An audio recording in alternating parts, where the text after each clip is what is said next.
Guys, Henry here with a tutorial on how to scale my World War II miniatures into 15mm. In front of me I've got all of my Lee Enfield rifleman poses and Bren gunners, as well as a single bagpiper just for fun.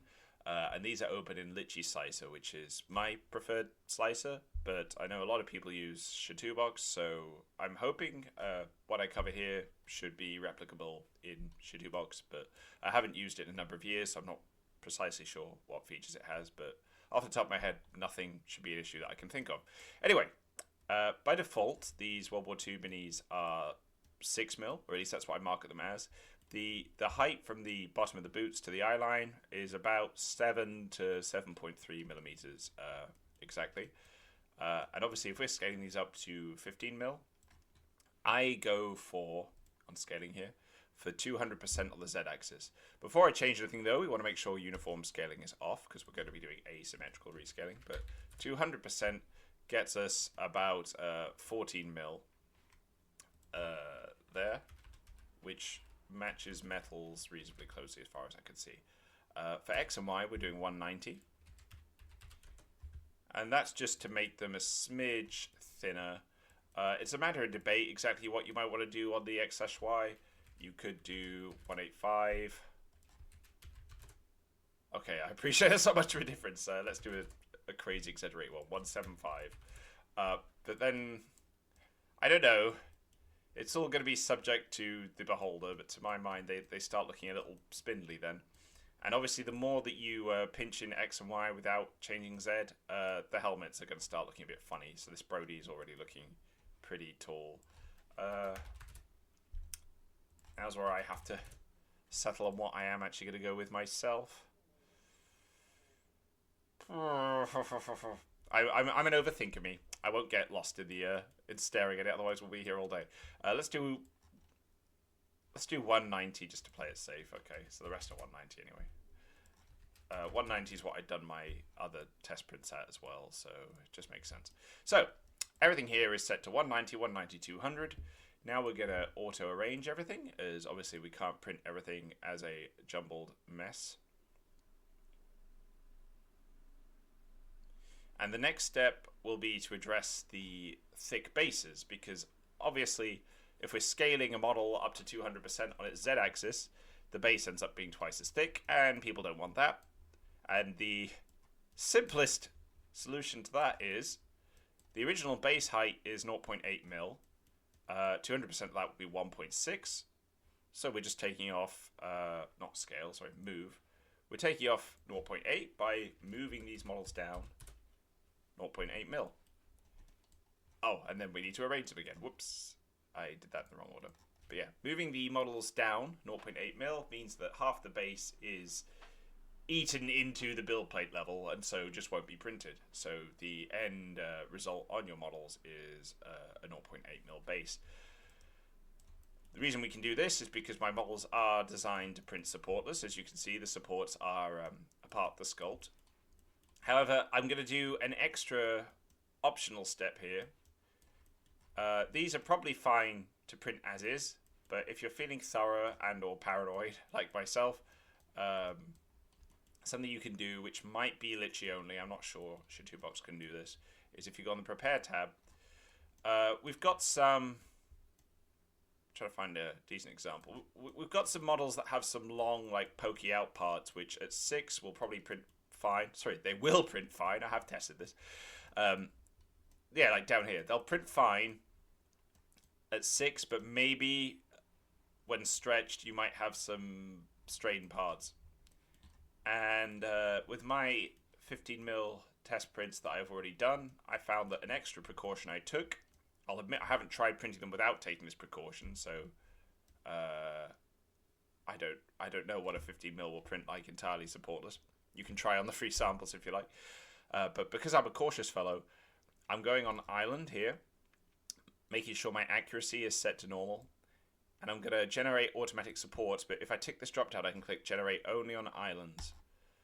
So what's happening now is my slicer's going to scan every STL, so 101 individual scans, that's what this blue bar is at the top, and then add supports to anywhere that it registers as an island.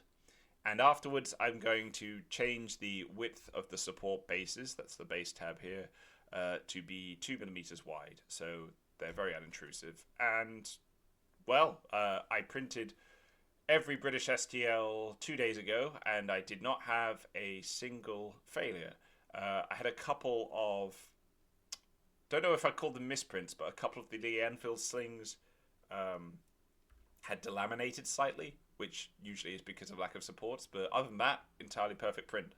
So I would recommend this step. One thing I'll add before I cut this off, so you have to sit through the whole scan though, is that the prone figures, I've been seeing interesting things happen to their legs when they're printed entirely flat on the base, on the build plate, sorry.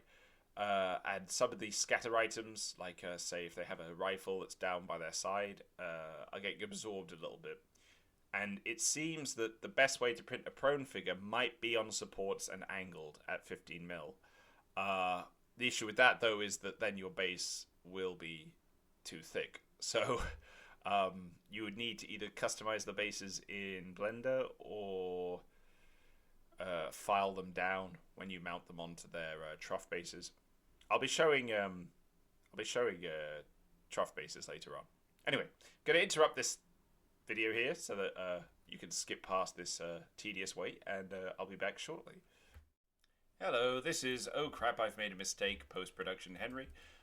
One thing I realised I did wrong, which I'm going to just tell you about now, is scaling prone figures. Obviously, Z-axis we want to be on 200% for our tall boys here, but things arguably should be a bit different if they're prone, because technically we're making their body taller. I suppose it's a matter of some debate, because the helmets at least will look the same this way, but the legs are going to look kind of stubby if they're not scaled in the same way as the other ones. So depending on the prone figure in question, Y-axis, the green axis on these ones, we probably want to be 200% to make them have the same leg length as the other models. And maybe Z we should put down to 195, like that. Yeah, I only realised this when I was looking at the print after I was done. This guy's diagonal, so it's trickier. 190, 200, 195. I'll have a tinker with it, but just so you know, the scaling settings we used are only good for the tall figures. Prone ones, you have to work something out to your own preferences. Yeah. And we're back with our additional supports. Not too many added. It does make me wonder to what extent I'm just being obsessive, but here we go. Sorry about that. These are now ready to print, so going to do what we should have done long ago, and that is save. On Lychee, you've got 3 formats to choose from save files. I like Lychee Lite. It's got the smallest footprint. The difference between Lychee Lite and a normal Lychee file is... God, I've already done a lot of Britprints. Britprint 2.0. The difference between the files is that a normal Lychee file saves the 3D models as part of the file.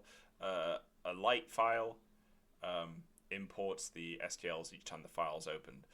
By the way, I apologize. I realize I'm mispronouncing Lychee. It's Lychee, but old habits die hard. Anyway, these models are ready to print. Like I said previously, these prone ones could be angled like by 25, 30 degrees and then have supports added along the bottom, but then we would have thicker bases than we want. So I'm going to try my luck.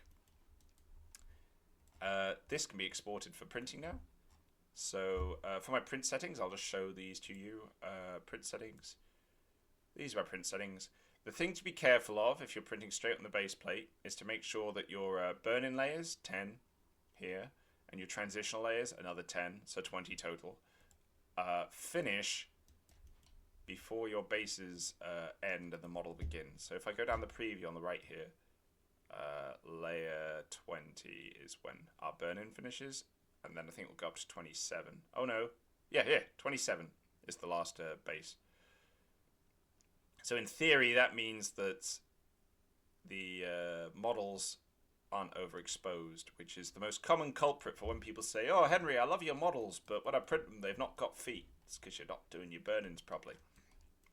Probably, anyway. Right. So we've got our save file with both both groupings of models. So we need to do 2 prints. So rip print 1 of 3 2.0, because I've already been doing those. And this is at a 0.3 mil layer height. 0.5 I think is a bit too much for small minis. 0.5 I'd do it at 28 mil, but for 15 mil and smaller I do 0.3. That should be about a 2.5 hour print time, I think. We'll find out in a sec. Oh, under 2 hours. There you go. Lovely. And 47 pence. That's what these apparently will cost me. Obviously, it's difficult to compete with plastics on price point because you have to factor in the hassle, but that's why these miniatures are intended to be idiot-proof. And here's Britprint 2. In actuality, I probably will... I've done it of 3, it should be of 2, but I probably will add some other stuff on the plate. But, see how this one goes? 609, I think that's fewer layers. So maybe an hour and a half. And yeah, that should be everything. Hope it was simple. I'm sorry, I know I have a tendency to ramble, but given that this is a new range, probably meeting some new people. New people coming in to turn miniatures for the first time. Just thought it was good to show that the models are adaptable and they're pretty easy to get along with. Whether you want to add the extra supports, I'll leave down to you. I'm paranoid. I don't like misprints, so I tend to be thorough. Before I print any model, be it one of mine or be it someone else's, I always run island scans. With small minis, though, I limit myself to a normal scan because, to be honest, if you do a detailed scan, it starts flagging up all sorts of minor things that on a small mini just aren't really going to make much of a difference. Even if you do end up with a tiny fleck of resin from a little loose island, it's going to get eaten up in your next print anyway. So unless you notice a visible flaw in the model, I wouldn't worry about it. Anyway, thank you very much for watching. If you like the look of these miniatures, please do look at the free samples. I will put a link in the description. And the Kickstarter, Battleground 1940 Blitzkrieg, launches on the 27th of September 2024. And you can pick up these British models. They're German versions, and we have a French army as a very early stretch, which I am confident should fund.